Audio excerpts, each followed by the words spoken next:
Hello everyone, and welcome to another episode of Devo's Straight Dope.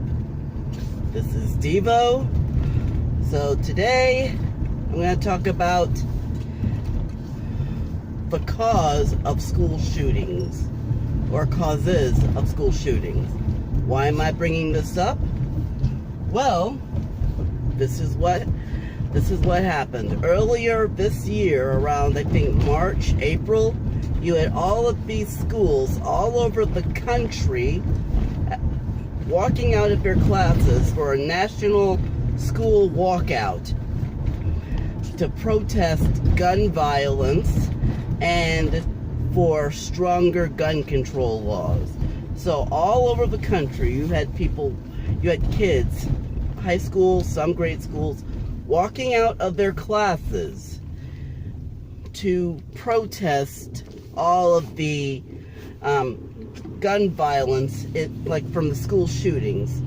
The one being the major topic back then was the school shooting in Florida.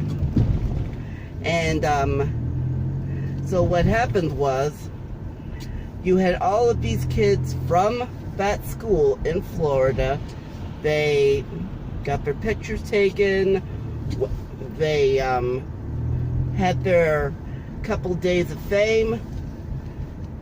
They organized these walkouts, these spoke at foes. And guess what happened? Last Friday, the 18th of May, 2018, there was another school shooting. This time it was in Santa Fe, Texas, by this kid, I forget his last name, Demetrios. And because of the school shooting, 10 people were killed and about another, 8 injured. So you had 18 casualties, and I'm sure people are talking about this now. Why isn't anything being done about gun control? And then you also have people from NRA saying that these shootings wouldn't happen if teachers and school officials were allowed to carry guns on campus. Yes, that way if a kid gets out of line or a teacher feels they're in danger, they can pull out their gun and basically give them one warning. But the premise is, if someone were to start shooting, then that teacher can protect him or herself and the kids around him or her. So basically, many people from NRA had suggested that the problem with guns, it's not the need for gun control, but the fact that there needs to be less gun control and more people with guns.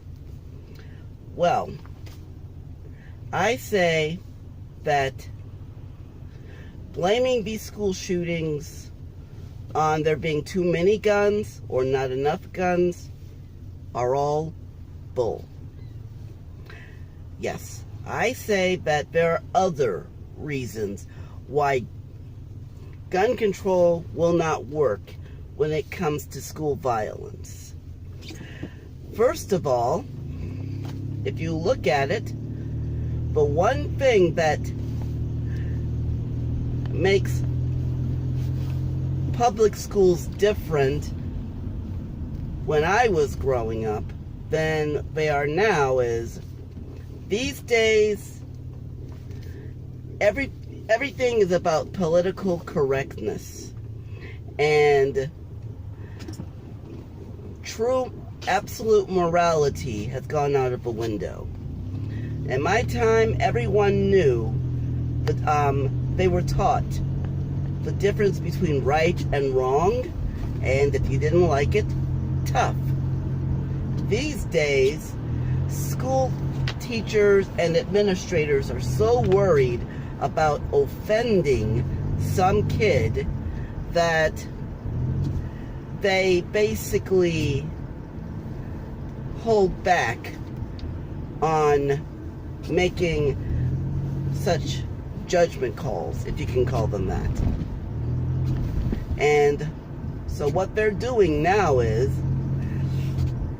and part of it is the lack of God in public schools. Well, God exists, but it's talking about God or religion or such touchy subjects that they try to silence kids who believe in God. You have teachers and professors who like to humiliate Christian students and students of other religions. And if a teacher so much as mentions the word God to a student, even outside of the school environment, they could lose their jobs or even their teaching license.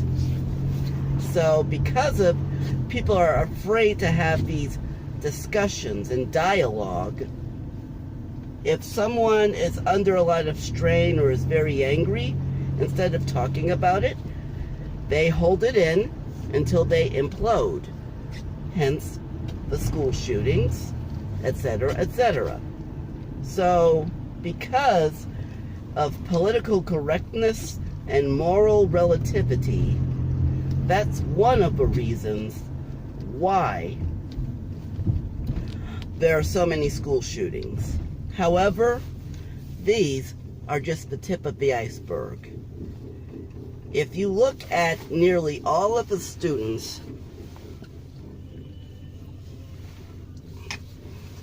that committed these school shootings, some of them were the silent type, some of them were, but none of them were popular.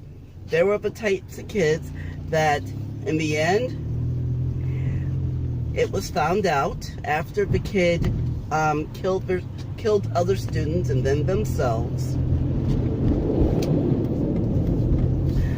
It was then discovered that, oh, they were bullied and no one did anything about it.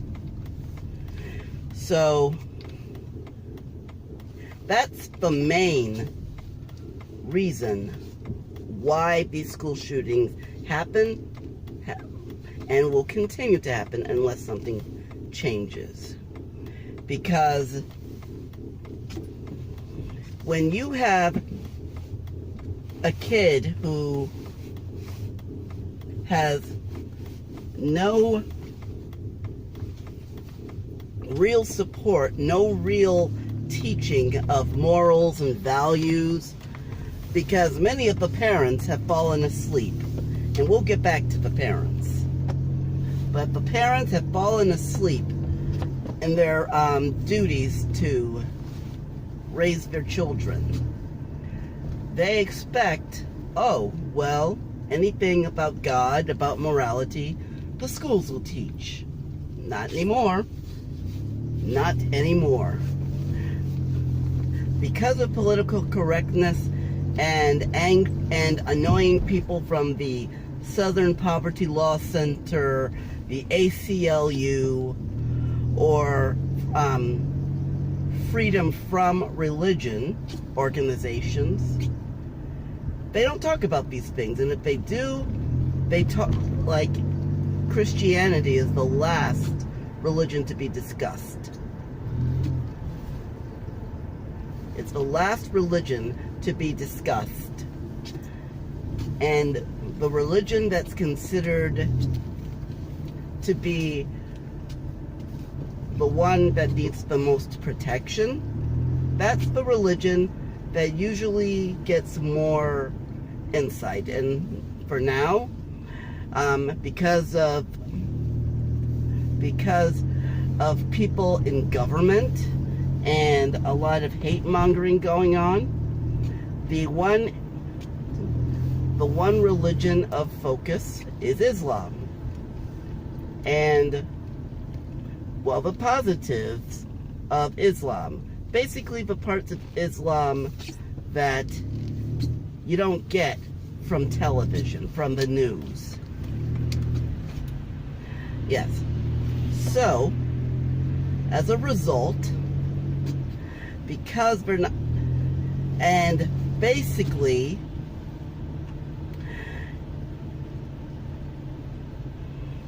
the children are they're being taught sometimes beliefs that are different from the beliefs of their households, or the opposite of them. But the parents usually aren't paying attention. So, when you have this kid with no sense of morals, no sense of decency, and no sense of hope, they become devastated when they're bullied, especially bullied online. But if they're being picked around every single day, and those who are the bullies, they get away with it, well, at the end of the day, that kid is going to say, you know what? No one will help me, so I've got to help myself. And hence the shootings. And so now what's going on is, so basically I'm going to share my story with you, because for those who know me best, they know that in grade school and especially high school, I was constantly being bullied by all different types. For instance, well, high school, I would say, was the type of bullying that probably affected me the most. So, because I'm short, and also because of the time when I was in high school, when I was a freshman in high school, I was 4'10", 90 pounds, very light, squeaky voice, and I looked like I was 10 years old. And that's because of a health condition that I had and still have. And because of that, and also because of my sheltered upbringing, there are certain things that many of the other kids knew that I didn't. And also I was very enthusiastic about learning. All of those things were used against me. I was called Shorty, Shorty Mac, Wimp, Shrimp. I was called Urkel, Webster, Gary Coleman, all different types of names. I was basically, people were saying, oh, look at how little he is. I wonder how tiny his you-know-what is. So, and certain things, that they still get to me, I'll admit that. There is a scar from all of that that will never completely heal, to be honest. So there was that, and there were times when, say, I would always be pushed around in gym. If we were playing hockey, they would slam me into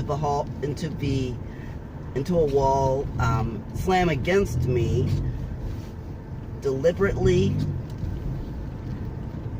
and they would make sexual innuendos to me. Oh, speaking of that, another word that quite a few of them called me was faggot. Like, they didn't know anything about my sexuality. I'm a straight man. They didn't know anything about that, but they assumed because of my presentation. So I remember there was this one time, there was this kid by the name of Dwayne Bell. He was like 3 to 4 times my size. Like, he was like probably what, 5'9", 5'11", about almost 300 pounds. Where one time I was waiting in line for something, and what he decided to do, because he didn't want to wait too long, he picked me up, took me out of the line, and dropped me on the floor. Now, your average kid, when being treated like that by a bully, they'll get scared and they'll run off, or they'll say, okay man, you got it, you got it. Me, I was short, but I didn't back down from things easily. I just jumped right back up and I was ready to fight. But fortunately a teacher came, and so that dissolved the situation. And we'll get back to Dwayne Bell. There's this one kid by the name of Patrick Walters. All 4 years of high school, like, now he had a girlfriend, I think her name was Denise, really sweet, we were friends, but this guy, I guess this is just one of those things where you see the nicest girls and they go out with the biggest jerks and you don't know what she sees in him. So her boyfriend was Patrick Walters, and for all 4 years of high school, this guy would not leave me alone. And his bullying was like sexual in nature. I remember I never did anything to him, but he knew that I was the, what do you call it? That I was the naive type. I didn't know or pay attention to anything related to sexuality or sexual maturity. I hadn't reached puberty by then. I did a little later, and he capitalized on that. I remember when I was a freshman in Mr. Doldy's physical science class, he asked me, hey Devin, do you have small balls? Basically, like, that question was so uncalled for that I just turned away from him, didn't pay any more attention to it. And then I remember about a couple days later, I had gone, like, we were being assigned a chapter to read over the weekend, and like usually our chapters were like maybe 15 to 20 pages. This particular chapter in our book was only 1 page, and so people were like, when he said, I want you to read this chapter, and everyone was complaining, like, oh man, a whole chapter over the weekend, we have lives too, you know. So I opened my book and I looked at the chapter. It was only 1 page, and I'm like, oh, this chapter is so small. And Patrick Walters replied, so is your dick. Pardon the language. So by that time, because here I am, I would have held my peace a little bit longer if this were a public school, but no, this was a Christian school. Walther Lutheran High School. So I'm like, okay, here we have inappropriate behavior at a Christian school. Because I took the Christian very seriously. Sure, I was immature at the time, but I thought, okay, if you're going to go to a Christian school, you'd better act like a Christian. So I told the principal. The principal called us both in, and he basically said, leave Devin alone. And basically he said he would, but then every so often a comment would slip out, and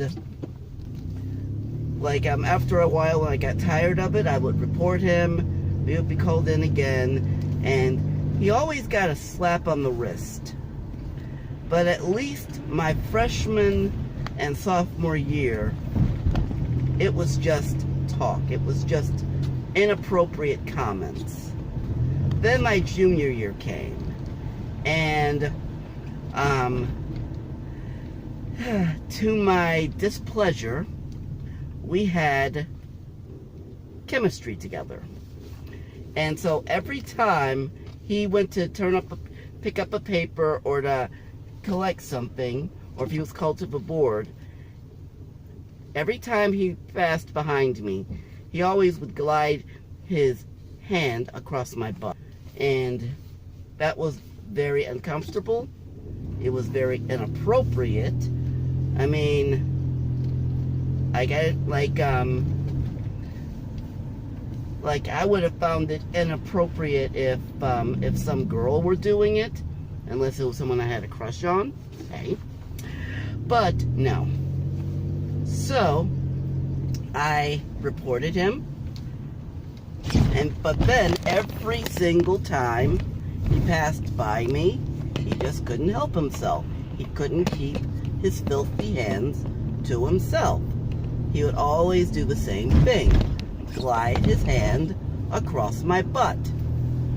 And so I kept reporting him, and basically they gave him a slap on the wrist every time.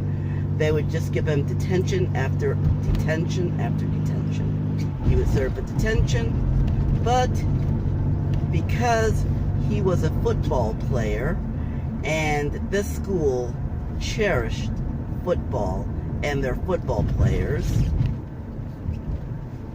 the detentions would not stop. I mean, but detentions would not work. He would not leave me alone. He would not keep his hands to himself. And in my senior year, I would be walking down the hall, minding my own business, and he would grab me, basically embarrass me in front of a few friends I had. He would grab me. He would give me, lock me into a bear hug, and give me a kiss on the cheek. And then what I did was I would respond by taking my book bag and hitting him with it, and as hard as I could. And even though I'm sure it hurt a little, it's like he was still laughing, and he still wouldn't leave me alone. He even tried to approach me that way on my prom. But yeah, so it's every time he said the wrong thing to me, or he just couldn't keep his hands to himself, he just got a detention. And the school never put their foot down.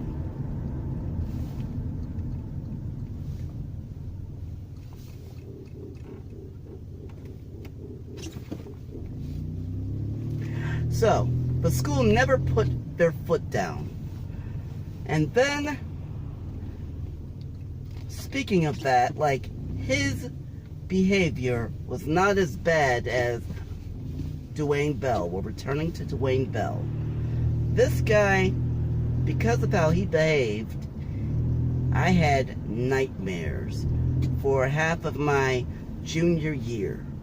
Because there were times, I remember, I had nothing against him. In fact, but the next year, I had even forgotten the time he picked me up and dropped me out of line. So I'm in the locker room after gym, and I'm getting changed, and his locker, of course, was right next to mine at the time. So basically, like, I guess he wanted to talk a little. So he was, so we were engaging in like small talk. Hey, how are you? I'm fine. Hey, good job on the field. Thanks. And then out of the blue, he says, Devin, tell me, have you ever had sex with a man? And I'm like, no, I'm not gay. And he said, well, if you try it, you might like it. And so I said, no, I don't think so.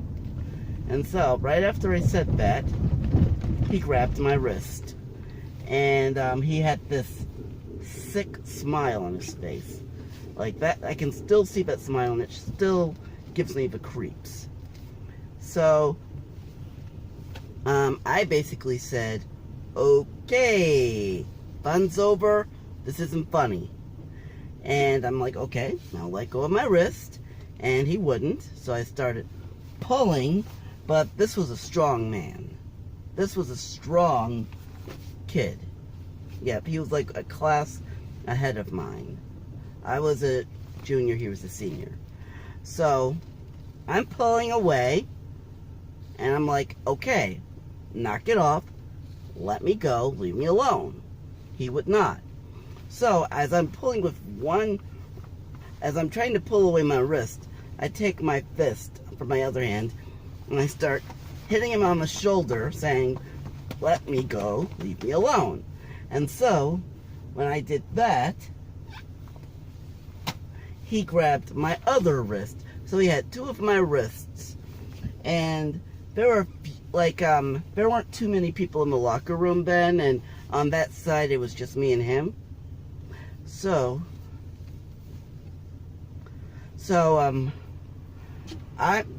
I'm pulling. So with him holding onto both of my wrists, he starts trying to pull me towards him, but I'm holding back, and he still had that sick grin on his face. And so of course, because he wasn't gonna let me go, and I thought he was gonna do something sick, I started shouting for the coach. The coach came and saw what was going on, and as soon as the coach had come and saw how he was grabbing at me, like I told the coach what I felt his intentions were. So, but maybe he thought I was overreacting. After all, he was a football player, and so all he said to Dwayne was, Bell, knock it off. And then he went back into his office. And so I'm trying to maybe grab what's left of my clothes,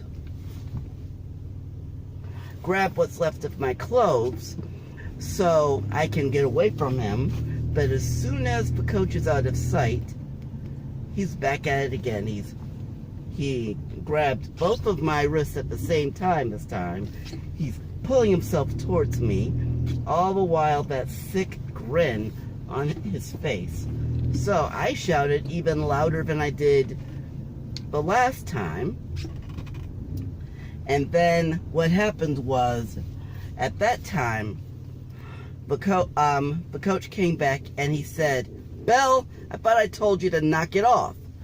While the coach was still there, I grabbed all of my stuff and I just ran to the other side of the locker room. I got out of that area. I wasn't going to give him another chance, especially if the coach were to just say, knock it off.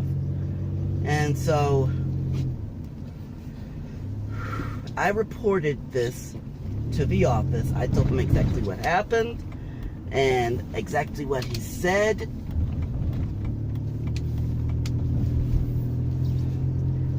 Yep, exactly what he said. And yeah, and so what happened was, when that happened, they gave him a 2-day suspension. But for me, that wasn't enough. I was going to, I was going to go to the police. I was going to go to the police and file charges for assault. Because legally, when you're illegally restraining someone, especially with intent, it's assault. But I remember I was telling a few other classmates and those who had heard me, and I said, you know what, I'm really thinking of going to the police. And they basically had said, no, don't go to the police. They're not gonna, why do that? They're not gonna do anything about it anyway. So, basically, what happened was, after that, he left me alone for a while, although whenever he saw me in the hall, he always gave me that same, whenever he caught my eye, he always gave me that same perverted grin. And because of that, for a while, and sometimes he would even approach me with that grin, but he wouldn't say or do anything. He would just come by, just to give me that grin, and then he went about his business. But because of that, I remember there were many times when I had these dreams about him. I remember one dream, since I was in the choir in high school, we just had rehearsal, and yeah, we just had I was rehearsing a solo with my music teacher, and we were in one of those covered up soundproof rooms. So we were in the middle of a rehearsal, and so the teacher said, excuse me, I'll be right back, so stay right here just a second. So I'm in there, I'm looking over the music or whatever, I have my back to the door, I hear the door open again, and in this dream, when I turn around, I see it's not my teacher, it's Dwayne. And he has that same sick look on his face, and he finds something to cover the window to that soundproof room, and he says, "You're not getting away from me this time." And I remember trying very hard to get away from him, but I'm not going to say the rest of the dream, but you can imagine if I didn't get away from him, what might have happened in the dream. So I'm not going to say that. So basically, and one thing I've noticed is that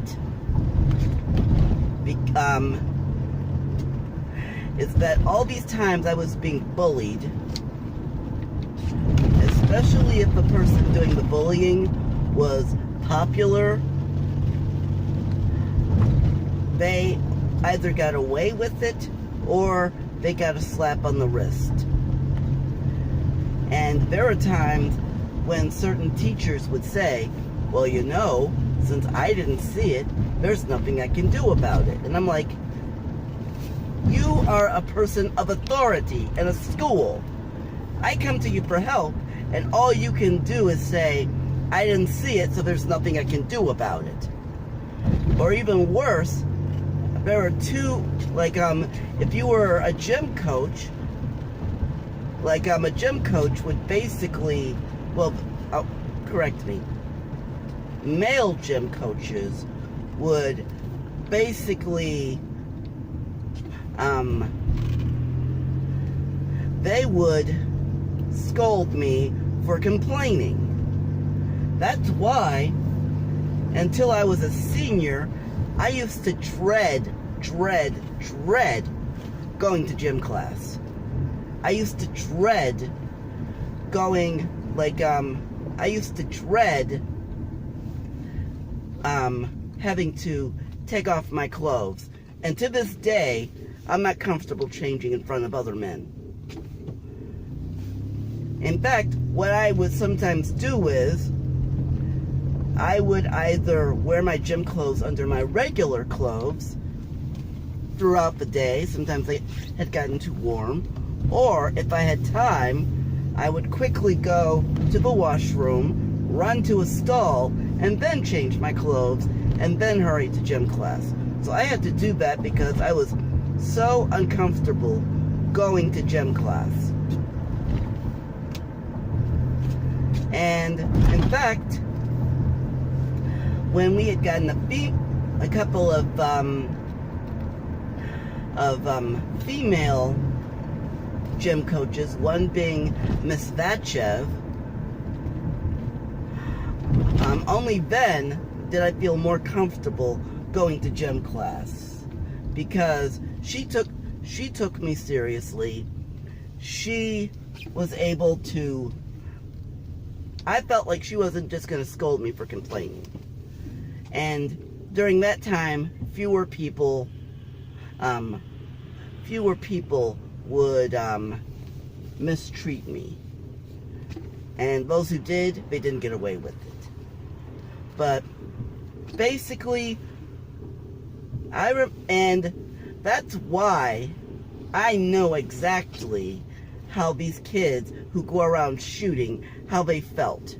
Because while if anyone knew that I was doing this, they would probably confine me to a hospital.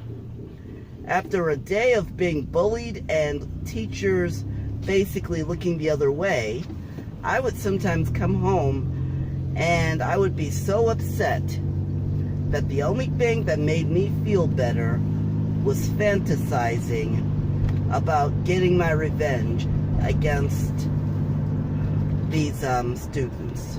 I'm a Christian and I know revenge is wrong, but when you're a teenager and you feel powerless, what else are you gonna do? So, what I would do is, I would come home, and the only thing that would make me feel better was fantasizing how I would get my revenge. In fact, I remember one fantasy of mine vividly. I would go out into a football field in the middle of football practice. I had a list with me, and when I would approach the players, I would hold out a gun. That would get their attention. Then I would hold up the list and read off names. And before I continue, relax. I do not have such a list. I am not interested in avenging myself against anyone, no matter what they did. I'm too old for that. So I would read off names on the list, and then I would say, if you heard your name called, stay where you are. Everyone else, get out of here. And of course, since it's a fantasy, only those who did not have their names called ran away from the field. Those who were left, I told them to form one line and then to kneel. And then, once they kneeled, first, I reflected on how I was now taller than all of them. Then, I walked behind each of them, shooting them in the back of the head. And I remember that brutality and that lack of concern for their lives. God help me. It was like one of the only things that gave me comfort. So, now that we've gone over my story, I'm sure you can figure now how how I feel that bullying is the main cause for these school shootings. So basically, when it comes to school bullying, it's not mainly the bully that's responsible for the bullying. That's just the tip of the iceberg. There are other people who are responsible. First of all, it's the teachers and the principals. If you were a teacher who cared more about winning sports games or being a popular teacher than maintaining school discipline and protecting other students, then if a school shooting comes to your school, you'll be one of the people responsible. If you are a principal and you're too afraid to show discipline because you don't want to be considered politically incorrect because so many students of the same character traits, shall we say, or social economic status will be considered the troublemakers and will be punished, then when that school shooting comes, you will be partially responsible for it. Yes, you. For the parents of the bullies who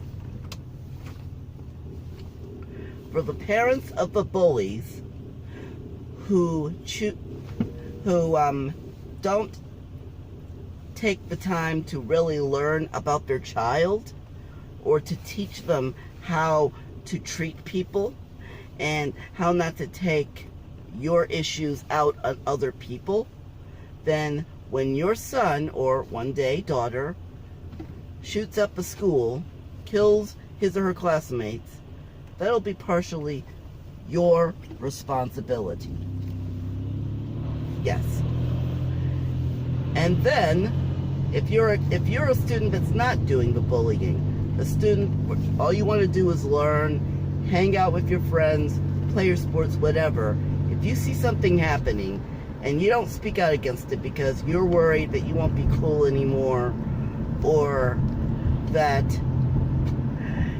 you may be the one bullied, then you're responsible for it.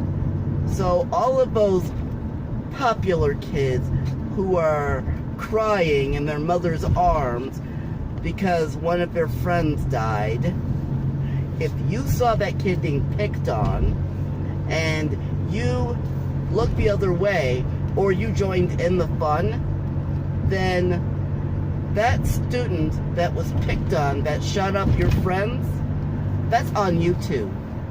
I'm sorry to have to be so harsh, but too many shootings have gone by to not be harsh, because kids need to learn accountability. That's the one thing I've noticed about children that are brought up by millennials. It's like they've lost their accountability. Too many of them are not being held accountable for their actions. Like, there are too many stories, and not just on Dr. Phil, where a parent is complaining that their kid keeps hitting him or her, or keeps running out and cussing their parents, and they don't know what to do about it. Now, my mother, she knew what to do about it. If I stepped out of line where I didn't respect the rules, then she taught me that you better learn how to respect, because if you don't agree or respect authority or rules, in the end, you will either fear authority or you'll be dead. or something else. So that's another thing. So, but these kids who lack accountability because they're worried about being bullied, yep, I'm not going to lie to you.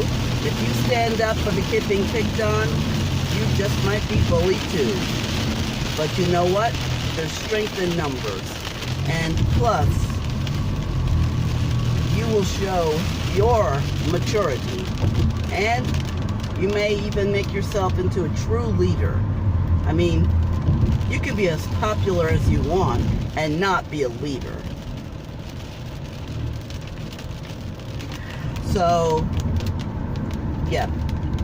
And then, maybe this is not as much of an issue with most school shootings, but I know this was an issue with the shooting at Northern Illinois University about maybe 10 years ago. And also the shooting in Santa Fe, Texas. But basically, when it comes to male shooters and female victims, this is what drives them too. And sometimes this could be the breaking point is when you have this socially awkward kid who has a crush on this girl. He takes up all the strength to ask this girl out or to try to talk to her. And then these girls are so immature that they just start laughing. They just start laughing. And because they feel like, what is this short, ugly-looking geek doing asking someone like me out? And by them doing that doesn't just disappoint the kid, it assaults his manhood, his potential for manhood, and it touches his humanity.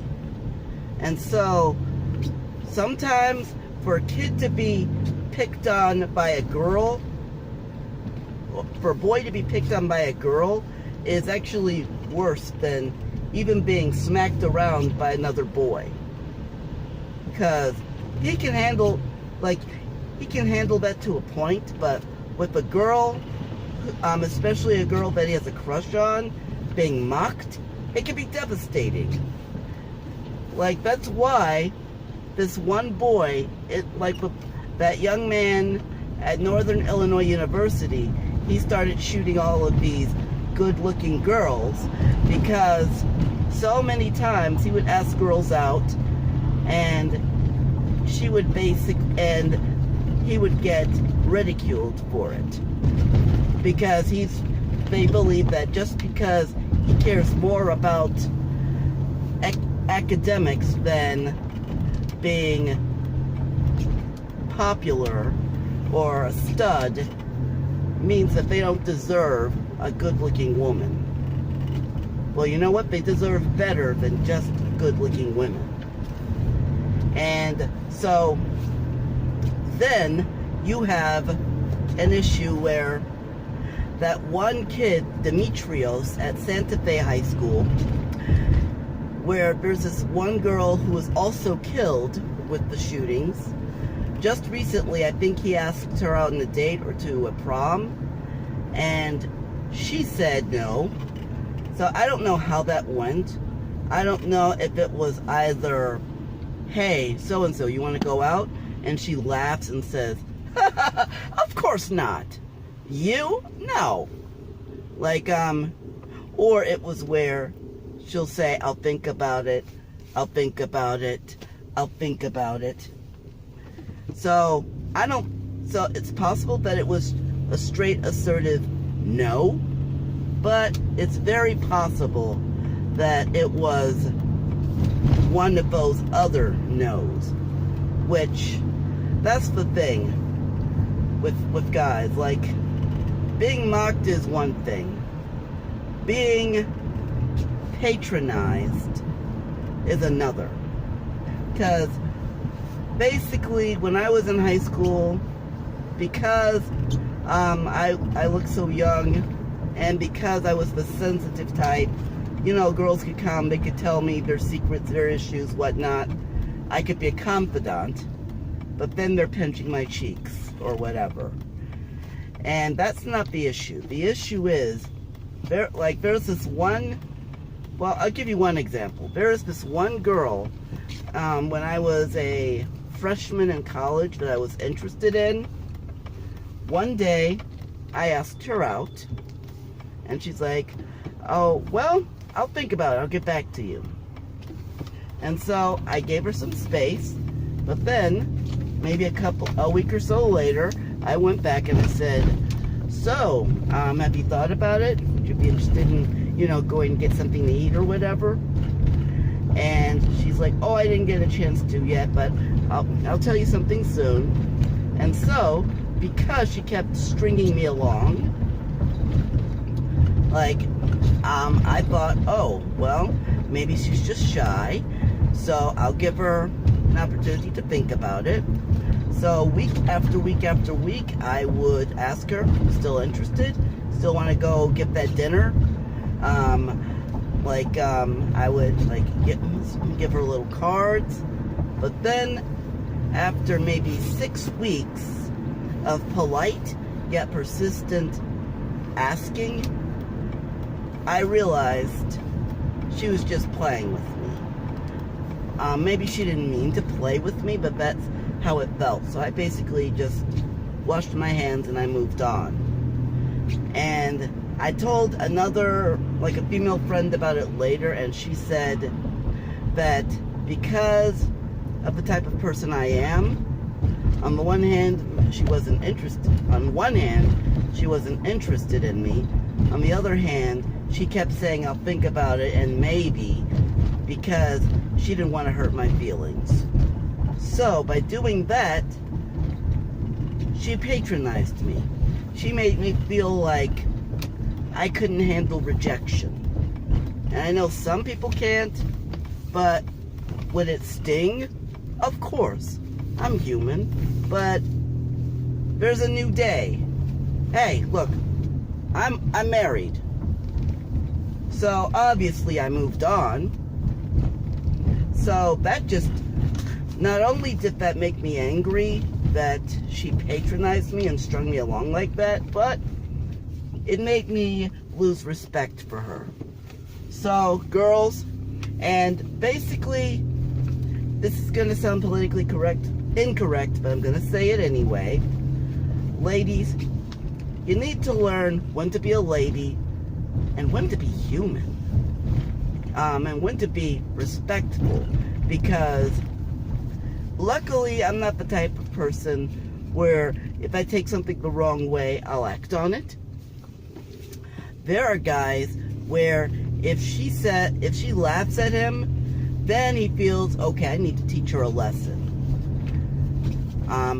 Or in certain cases, if she laughs at, or if she patronizes him or keeps stringing him along saying, I'll think about it, he'll think, oh, she's playing hard to get. I better step up my game a little. In both cases, with the wrong guy, it will not end well for you. And this has been the cause of certain situations of acquaintance rape. Like, I mean, I'm not blaming the victim, but ladies, this is just some things that you can do to protect yourselves. You gotta say no. You have to say it with determination. So if someone you're not interested in, and be honest with yourself. If you know that you're not interested in them, that you would rather kiss a frog then go out with them. First of all, don't make fun of them, even if they're not going to try to teach you a lesson. It's like, not only will it hurt the kids, like the kid's feeling, the guy's feeling, but it'll probably make him bitter towards all women. So then basically you're going to be, you're doing a disservice to other women who may be interested in someone like him. So on the other hand, don't string him along, because you're wasting his time and your breath. Just say no. And say it so that he'll understand you mean business. Hey baby, you want to go out sometime? No. Just like that. No. No, thank you. Sorry, no. Like that. That way, you've made your point if the guy doesn't have certain issues, and he keeps his dignity. Be assertive, but be sensitive. And also, for girls in high school, you don't like nerds? You like those tough, burly guys? Let me tell you something. That tough, burly guy, unless you're really fortunate, he's going to be up to no good, and he's going to make your life miserable. If he doesn't get you pregnant, and then he leaves you, he's going to beat you, mistreat you, dehumanize you in certain ways, or even if he treats you well, it's not going to matter anyway, because he's either going to get himself killed on the street, or he'll wind up in prison. So, seriously, that nerd that you said no to, hey, Steven Spielberg was a nerd. Albert Einstein was a nerd. A lot of people in Hollywood, even though Spike Lee was a huge nerd in school. Now these guys are millionaires, probably billionaires, and they can have any woman they want. And, well, the wise ones choose the good women and not the trophies. And while they're having a good, solid life with a good woman, here you are, 37, 38, and just when you thought your daughter was ready to move out of the house and you can finally have a crack at enjoying some of the youth that you lost? No. Because that girl of yours that no account jock of yours had conceived with you, she's pregnant. And now, at 30, you're not even 40, and you're going to be a grandmother with a girl who, with a daughter who can't take care of a child by herself. So then, just when you thought you can go out clubbing and whatnot, no, your butt's at home, helping to take care of this kid, babysitting, so that your girl can go to school and go to work. So, teenage years are crucial. You make the right decisions, the rest of your life could be okay. If you make the wrong decisions, then unless you come from a rich family, you're going to screw up your life. And so, the best way, whether you are bullied, or you are a bully, or you witness bullying, the best way to turn your life around is to take a stand for what you know is right. If you see bullying, speak up against it. If you are a bully, knock it off, get a life that doesn't involve hurting other people. And if you're being bullied, stand up for yourself when you can, but always keep making waves. If one person doesn't say anything, then tell other people. I know that it may make you out to be a rat, but if no one's going to help you, it's better to be an old rat than a young martyr or a young serial killer. So stand up for yourself, and even if you have to go to the superintendent for there to be change, do it. I'm out.